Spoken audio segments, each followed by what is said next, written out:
प्रिय दोस्तों, नमस्कार। योग में अहिंसा क्या है? अहिंसा का वास्तविक अर्थ होता क्या है? इसी पर हम वीडियो में बात करेंगे। योग की दृष्टि से, साधकों की दृष्टि से, और अहिंसा का शुद्ध अर्थ होता क्या है, इस दृष्टि से बड़ा ही कीमती वीडियो है। इसे ज़रूर सुनें। चैनल पर नए हैं तो सब्सक्राइब भी करें। वीडियो को पूरा सुनेंगे तो आप इसका अधिक लाभ ले पाएंगे। पसंद आए तो शेयर ज़रूर करें और बेल आइकन को प्रेस ज़रूर कर लें। नोटिफिकेशन का जो बेल आइकन है, घंटी जैसा साइन बना होगा, उसको ऑन जरूर कर लें ताकि आपको नया वीडियो मिल सके। हम चलते हैं अपने वीडियो की तरफ।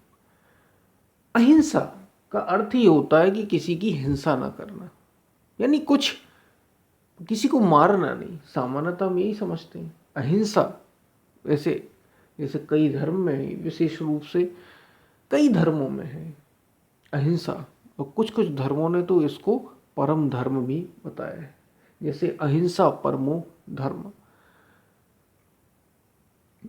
तो वास्तविक अहिंसा सामान्यतः यही धर्मों में लिया जाता है कि जीव की हिंसा ना करें, किसी जीव की, यानी ऐसे जिसमें प्राण हो, ऐसा जीव जिसमें प्राण हो, उसकी हिंसा ना करना ही अहिंसा है। यानी ना मारना किसी को, यही अहिंसा है। और वही व्यक्ति अहिंसक है, यानी वही सबसे बड़ा अहिंसावादी है, जो किसी को मारता नहीं, किसी पर अत्याचार नहीं करता। वास्तव में क्या ये अहिंसा है? क्योंकि महर्षि पतंजलि अष्टांग योग मार्ग में पहला जब अंग की बात करते हैं यम, तो यम में 5, यम के भी 5 भाग हैं। ब्रह्म सत्य, अहिंसा, सत्य, अस्तेय, ब्रह्मचर्य और अपरिग्रह, यानी अहिंसा। इन पांचों में से एक है अहिंसा। यानी महर्षि पतंजलि भी योग दर्शन में यम में अहिंसा को लेते हैं।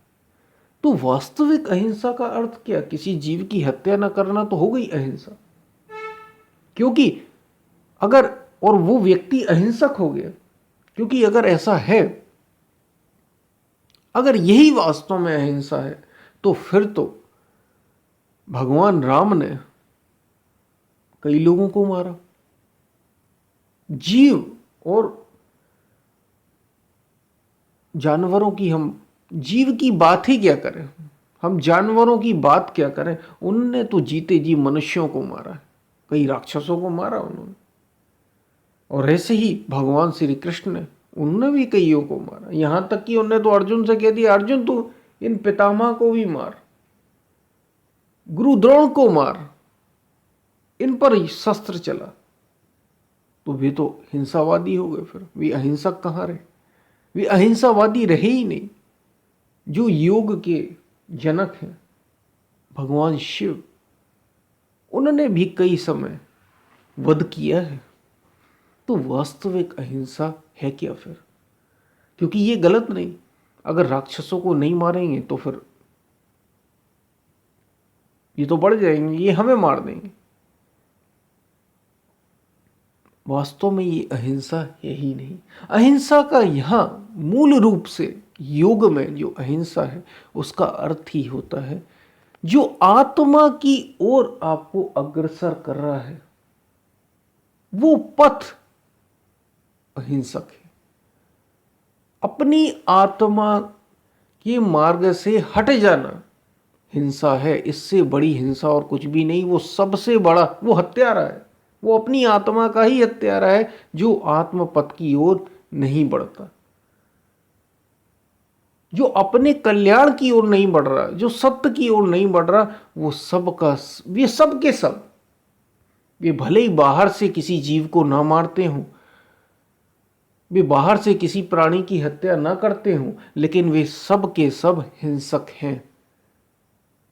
वे हत्यारे हैं अपनी ही आत्मा के, जो अपनी आत्मा को अधोगति में ले जाते हैं। भगवान श्री कृष्ण गीता में ही अर्जुन से कह रहे हैं। और अहिंसक तो वे हैं जो अपने द्वारा अपनी आत्मा का उद्धार कर लेते हैं, अपने द्वारा सत्य को खोज लेते हैं, सत्य की खोज ही, आत्मज्ञान ही वास्तविक अहिंसा है, और वही व्यक्ति वास्तव में अहिंसावादी है, अहिंसक है। जैसे महावीर स्वामी अहिंसक थे, वे वास्तव में सर्वोपरि अहिंसक थे, क्योंकि उनकी जहां वे रहते थे, जहां उनका निवास था, कहा जाता है कि वहां शेर और हिरण,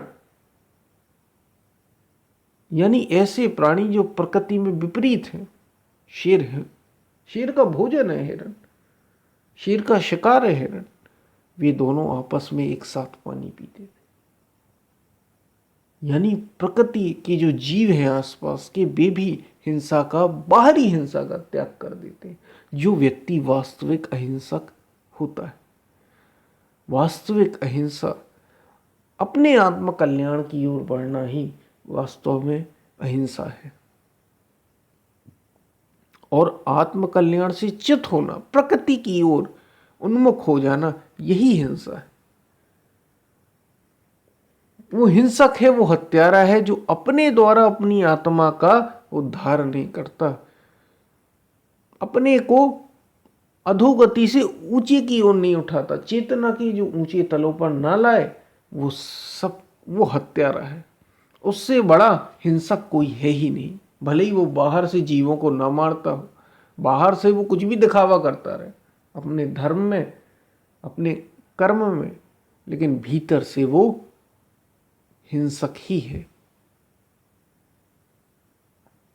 जो किसी के विचारों की सम्मान नहीं करता, वो भी हिंसक है, क्योंकि आप विचारों की भी हिंसा करते हैं। केवल बाहरी जीव की हिंसा नहीं, ये बड़ी सूक्ष्म है, ये गहरी बातें। हमें तो यही लगता है कि बस किसी को ना मारो, किसी जीव की हत्या ना करो, हो गए हम अहिंसक, हम अहिंसावादी हो गए। एक योग का चरण तो पूरा हो गया, योग के एक चरण में जो 5 भाग हैं, अहिंसा तो हमारा हो गया। केवल इतनी बात नहीं है, ये बड़ी सूक्ष्म बात है। अहिंसा का अर्थ ही है अपने जो आत्म मार्ग के, आत्म पथ की ओर है, वे वास्तव में अहिंसावादी है। और जो आत्म साक्षात्कार को प्राप्त हो गया, जिसने स्वयं को जान लिया, वो वास्तव में शुद्ध अहिंसक है। उसके भीतर अहिंसा घटित हुई है। वो सामान्य रूप से फिर संपूर्ण सृष्टि में सभी प्राणियों में करुणावान होता है। हाँ, हो सकता बाहर दुष्ट को सजा देनी पड़ जाए तो वो दे देगा। किसी खूंखार जानवर को जो खतरनाक है, नुकसान पहुंचा रहा है, उसको समाप्त करना है, वो कर देगा, क्योंकि वो जानता है कि आत्मा मरती नहीं, सबके प्रति करुणावान है। व्यवहारिक दृष्टि से वो सबके प्रति भीतर ही भीतर करुणावान होता है, क्योंकि वो वास्तव में वो उसने आत्मा को जान लिया है, इसलिए वो वास्तव में करुणावान होता है, सबके प्रति उसकी करुणा होती। लेकिन बाहर व्यवहार जो जैसा करेगा उसको वैसा दिया जाता है। यदि वो राक्षस है, वो कई लोगों को मार सकता है, तो कईयों को बचाने में उसकी हत्या या उसकी हिंसा बिल्कुल कर दी जाएगी। इसलिए भगवान श्री कृष्ण ऐसे दिखाई देते हैं कि वे युद्ध में अर्जुन से कह रहे हैं कि अर्जुन, ये अधर्म के पथ पर है। दुर्योधन के जितने भी पक्ष में हैं, ये कौरव, ये सब के सब अधर्म के पक्ष में हैं। इसलिए इनके विरुद्ध धर्म की यदि स्थापना करना है तो इनकी हिंसा नहीं बल्कि अहिंसा है।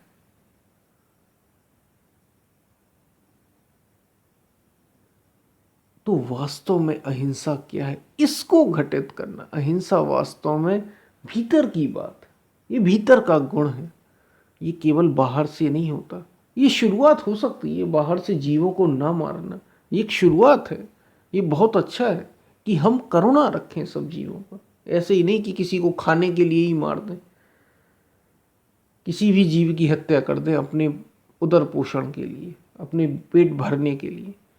इससे बचें, तो बाहरी हिंसा भी करने से बचें। वो तो प्रारंभिक ही है, लेकिन वास्तव में अहिंसा आत्मा की ओर बढ़ना और आत्म स्थित होना, वही अहिंसक है और यही अहिंसा है। आपको ये बातें समझ में आई होंगी। हम फिर मिलते हैं, तब तक के लिए धन्यवाद।